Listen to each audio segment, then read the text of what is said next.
श्री स्वामी समर्थ. ज्यांनी चॅनलला सबस्क्राईब केलं आहे त्यांचं मनापासून स्वागत. आजचा स्वामी संदेश सांगण्यापूर्वी एका दादांच्या प्रश्नाचं उत्तर देऊया.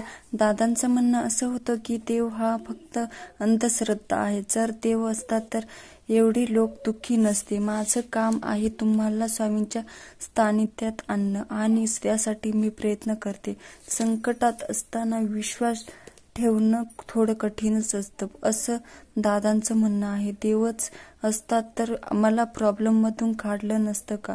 चला तर श्री स्वामी समर्थ. ज्यांनी चॅनल सबस्क्राईब केलं आहे त्यांचं मनापासून स्वागत आहे. आजच्या स्वामी संदेश सांगण्यापूर्वी एका दादांच्या प्रश्नांचं उत्तर देऊया. दादांचं म्हणणं असं होतं की देव हा फक्त अंधश्रद्धा आहे. जर देव असतात तर एवढे लोक दुःखी नसते. माझं काम आहे तुम्हाला स्वामींच्या सानिध्यात आणणं आणि त्यासाठी मी प्रयत्न करते. संकटात असताना विश्वास ठेवणं थोडं कठीणच असतं असं दादांचं म्हणणं आहे. देवच असतात तर मला प्रॉब्लेम मधून काढलं नसतं का? चला तर एका छोट्याशा माध्यमातून त्यांच्या प्रश्नांचं उत्तर देऊया. एक नामी असतो, त्यांच्यामध्ये देव असतो, पण त्यांच्याकडे एक विद्वान व्यक्ती केस कट करण्यासाठी येतो. त्या दोघांची अशी चर्चा सुरू असते. बोलत असताना तो नामी त्या व्यक्तीला म्हणतो की देव असता असं काही नसतं. जगात जर देव असता तर कोणीही दुःखी नसतं.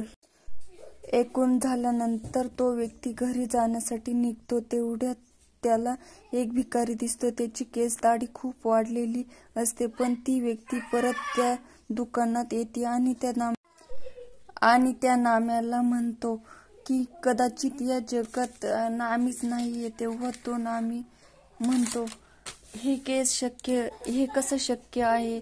मी स्वतः नामी आहे आणि माझ्यासारखे अनेक नामी आहे. पण जर तुम्ही नामी असता ह्या जगात कोणीच दाढी आणि केस वाढलेला दिसला नसता. त्यावर तो नामी म्हणतो, यावर माझी काय चूक? तुमचं काम तेव्हाच करू शकतो जेव्हा तुम्ही माझ्याकडे येता. तुमची केस तेव्हाच कापतो जेव्हा तुमच्याकडे मला देण्यासाठी पैसे असतात. त्यावर तो विद्वान व्यक्ती म्हणतो, अगदी बरोबर. देवही तुमची मदत तेव्हाच करतो जेव्हा तुम्ही त्याला पूर्ण श्रद्धेने. स्वामी म्हणतात, या आठवड्याच्या शेवटी तू ज्या गोष्टीसाठी तरसत आहे ती गोष्ट तुला प्राप्त होणार आहे. तू ज्यासाठी प्रार्थना केली आहे ते सर्व तुला मिळणार आहे. स्वामी म्हणतात, तुझ्याकडून चुकी झाली तर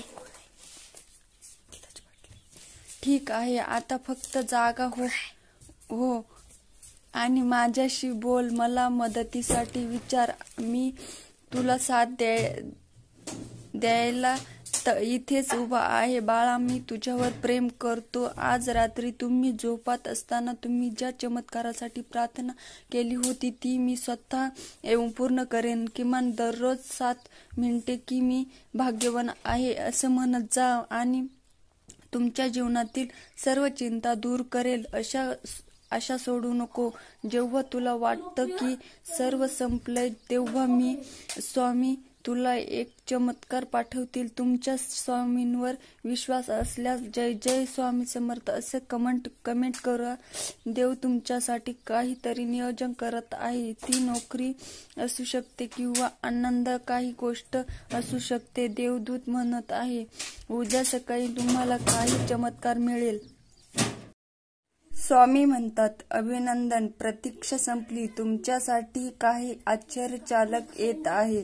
स्वामी म्हणतात, माझ्यावर प्रेम केल्यावर तुमची थट्टा करतील, मस्करी करतील आणि त्रास देखील देतील. खंबीर आणि धैर्यवान हो, कारण मी तुझ्या बरोबर आहे. जेव्हा तुझ्यावर संकट येईल तेव्हा संदेश ऐकायला येशील तेव्हा तुला खूप उशीर झालेला असेल. तेव्हा अजूनही वेळ गेलेली नाही हे एक. तुला काहीही कमी पडणार नाही. जेव्हा सर्व काही अशक्य दिसेल तेव्हा तो तुमच्यासाठी मार्ग तयार करेल. श्री स्वामी समर्थ. जर मार्गदर्शन मिळालं असेल तर स्वामी आई असे कमेंट करायला विसरू नका आणि एक लाईक नक्की करा.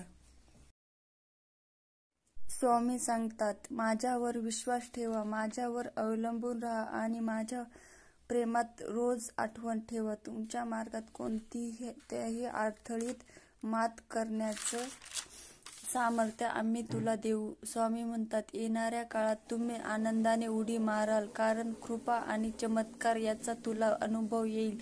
हे निश्चित आहे की स्वामी तुला आशीर्वाद देतील. मी पुन्हा एकदा तुझ्या भेटीला येईल, तेव्हा तू हे ऐकायला विसरू नको. तुम्ही आयुष्यात भूतकाळ आणि भविष्याची चिंता करू नये. गेलेली वेळ पुन्हा येणार नाही. भविष्य कसं असेल हे फक्त देवालाच माहिती आहे. यासाठी वर्तमान जगण्याचा प्रयत्न करा. वर्तमान ही भविष्याची संपत्ती आहे. तुम्ही सकारात्मक विचार करा. आयुष्यात कितीही मोठं संकट आलं तरीही नेहमी विचार सकारात्मकच ठेवा. आपलं मन सकारात्मक असेल तर आपल्याला कधीही अडचणी येणार नाही. लक्षात ठेवा, मन चिंतित वैरीने चिंती असं म्हणतो. ज्याचा विचार करतो त्याच आपल्यासोबत घडत असतं. देवाला फक्त शुद्ध भाव आणि अंतःकरणापासून त्याचं नाव घेतलेले भक्त प्रिय असतात. श्री स्वामी समर्थ.